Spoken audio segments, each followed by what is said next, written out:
శాఖ మంత్రి అవ్వడం జరిగింది. కోట శ్రీనివాసరావు శాసనసభ్యులుగా ఎన్నికైతం జరిగింది.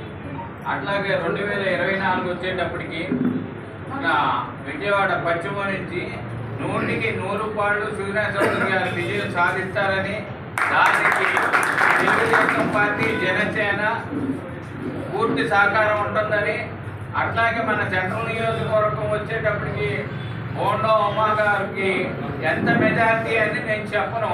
చాలా మంది ఎంత మెజార్టీ అంత మెజార్టీ అని చెప్తున్నారు. అది చాలా తప్పు. మనం చాలా టైట్గా అయినా సరే విన్ అవుట్ 100% గ్యారంటీ. అదేవిధంగా కృష్ణా జిల్లాలో ఉన్న అన్ని సామాజిక వర్గాల్లో కూడా ఈ వైకాపా పరిపాలనలో అన్యాయం జరిగింది. ప్రజలంతా ఎప్పుడు ఎలక్షన్ జరుగుతుందా జగన్ ఇంటికి పంపిద్దామని చూస్తున్నారు.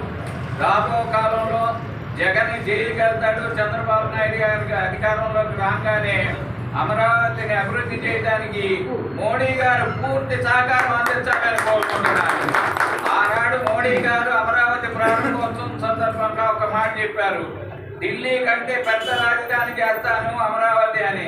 కానీ దురదృష్టవశాత్తు మన ఆంధ్రప్రదేశ్లో తెలుగుదేశం పార్టీ రాలేదు కాబట్టి ఆయన కూడా సహకరించలేదు. రాబో కాలంలో తెలుగుదేశం పార్టీ అధికారంలోకి వస్తుంది. మోడీ గారు మనకు సహకరించాలి.